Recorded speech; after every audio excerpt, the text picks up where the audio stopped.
নমস্কার বন্ধুরা, আমার পাঁচফোড়ন চ্যানেলে আপনাদের সবাইকে স্বাগত জানাই। আজ আমি উচ্ছে আলু পোস্ত করব। তার জন্য আমি এখানে 300 উচ্ছে নিয়ে নিয়েছি, 500 আলু নিয়ে নিয়েছি। ফোড়নের জন্য নিয়ে নিয়েছি হাফ চা চামচ পাঁচফোড়ন, 1 চামচ হলুদ গুঁড়ো, 1 চামচ নুন, বড় চামচে 2 চামচ পোস্ত, 4টে পাকা লঙ্কা বেটে নিয়েছি। রান্নার জন্য সর্ষের তেল নিয়েছি। আপনারা প্রথম থেকে শেষ পর্যন্ত দেখবেন। বন্ধুরা, আজকে উচ্ছে আলুর তরকারিটা আমি সম্পূর্ণ গ্রামের পদ্ধতিতে বানাবো। আমি এখানে পোস্ত দিচ্ছি, আপনারা চাইলে সর্ষে বা তিল বাটনা দিয়েও করতে পারেন। অতিরিক্ত গরম বলে আমি পোস্ত দিয়েই রান্না করছি আজকে উচ্ছে আলুটা। বন্ধুরা, এই গরমে পান্তা ভাত খেতে খুব ভালো লাগবে। তো আমি উনুনটাকে ধরিয়ে নেবো, ওটা ধরে গেছে। এবার কড়াইটা বসিয়ে দেবো। এবার সর্ষের তেল দিয়ে দেবো 2 চামচ মতন। বন্ধুরা, এরকম উচ্ছে আলু পোস্ত দিয়ে তরকারি করলে খুব ভালো লাগে। জল ঢালা ভাতের সাথেও ভালো লাগে, আবার শুকনো ভাতের সাথেও ভালো লাগে। তেল গরম হয়ে গেছে। এবার হাফ চা চামচ পাঁচফোড়ন দিয়ে দেবো। পাঁচফোড়নের সুন্দর গন্ধ বেরিয়েছে। এবার আমি প্রথমে উচ্ছেটাকে দিয়ে দেবো। উচ্ছেগুলো দিয়ে দিয়েছি। এবার হালকা নাড়াচাড়া করে নেব। হালকা নাড়াচাড়া করে আমি 2 মিনিট মতো ঢাকা দিয়ে রাখবো। ততক্ষণ উচ্ছেটা হালকা একটু সেদ্ধ হবে। ঢাকা খুলে আর একবার নেড়ে নেব। দেখুন বন্ধুরা, উচ্ছেগুলো হালকা নরম হয়ে এসছে। এবার এর মধ্যে আমি যে আলু কটা কেটে রেখেছিলাম আলুগুলো দিয়ে দেবো। আলুগুলো দিয়ে হালকা নাড়াচাড়া করে এবার এর মধ্যে সামান্য নুন দিয়ে আবারও আমি 5 মিনিট ঢাকা দিয়ে রাখবো। হাফ চা চামচ নুন দিয়ে দিলাম। হালকা নাড়াচাড়া করে নেব। এবার ঢাকা দিয়ে রাখবো 5 মিনিট মতো।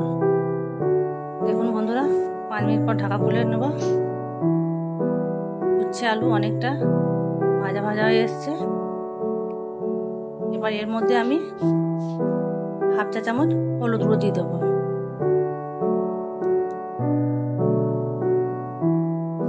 এবার হালকা আবারও নাড়াচাড়া করে নেব।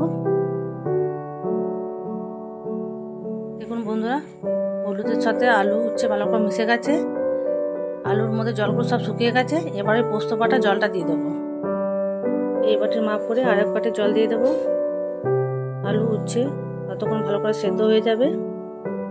এবার আমি আরও 5 মিনিট ঢাকা দিয়ে রাখবো। দেখুন বন্ধুরা, ঢাকা খুলে নিয়েছি। উচ্ছে আলুর জলগুলো অনেকটা শুকিয়ে এসছে। উচ্ছে আলু ভালো রকম সেদ্ধ হয়ে গেছে। এবার এর মধ্যে যে পোস্ত আর লঙ্কা বেটে রেখেছিলাম ওটা দিয়ে দেবো। এবার এর মধ্যে একটু জল দিয়ে গুলে নেব। দেখুন বন্ধুরা, পোস্তটা আমি অল্প জলে গুলে নিয়েছি। এবার এর মধ্যে দিয়ে দেবো।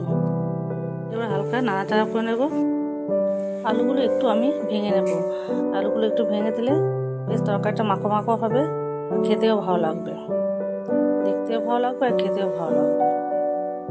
দেখুন বন্ধুরা, আমাদের উচ্ছে আলু পোস্ত রেডি হয়ে গেছে। এবার নামিয়ে নেব। আমাদের গ্রামের দিকে পান্তা ভাত বেশি উচ্ছে আলুর তরকারি, মাছ ভর্তা, শাক ভাজা দিয়েই বেশি খাওয়া হয়। এরকম উচ্ছে আলুর তরকারি আর মাছ ভর্তা দিয়ে পান্তা ভাত খেতে দারুণ লাগে। আপনারা বাড়িতে বানিয়ে খাবেন, খুব ভালো লাগবে। এবার আমি মাছের ভর্তাটা করে নেব। দেখুন বন্ধুরা, এখানে আমি 2 পিস রুই মাছ কাঁটা ছাড়িয়ে নিয়েছি। এবার এর মধ্যে পেঁয়াজ কুচি দিয়ে দেবো। আমি 2টো ছোটো সাইজের পেঁয়াজ নিয়ে নিয়েছি। যে কোনো মাছ ভর্তা করলে কাঁচা পেঁয়াজ দিলে কাঁচা পেঁয়াজটা খেতেই ভালো লাগে। এবার আমি 1 চামচ মতো নুন দিয়ে দেবো আর 2টো শুকনো লঙ্কা কুড়িয়ে দিয়েছি। এবার ভালো করে চটকে গুঁড়ো করে নেব। ভালো করে চটকে নিয়েছি। এবার এর মধ্যে আমি 4-5টা কাঁচা লঙ্কা কুচি দিয়ে দেবো। ওর সাথে আবার ভালো করে মিশিয়ে নেব। যে কোনো মাছ এরকম ভর্তা করলে পান্তা ভাতের সাথে খুব ভালো লাগবে। আপনারা এরকম মাছের ভর্তা পান্তা ভাতের সাথে খাবেন, খুব ভালো লাগবে। এবার 2 চামচ মতো সর্ষের তেল দিয়ে আবারও ভালো করে মেখে নেব। দেখুন বন্ধুরা, আমি ভালো করে মেখে নিয়েছি। মাছের ভর্তা রেডি হয়ে গেছে। আমাদের উচ্ছে আলু পোস্ত মাছের ভর্তা রেডি হয়ে গেছে। এবার আমি আর মা পান্তা ভাত খাবো। এরকম রোদ গরমে এসে পান্তা ভাত খেতে খুব ভালো লাগবে। বন্ধুরা, আজকে এ পর্যন্তই। আবার দেখা হবে অন্য কোনো ভিডিওতে। এই রোদ গরমে সবাই ভালো থাকবেন, সুস্থ থাকবেন। এতক্ষণ আমার সাথে থাকার জন্য সবাইকে অনেক অনেক ধন্যবাদ।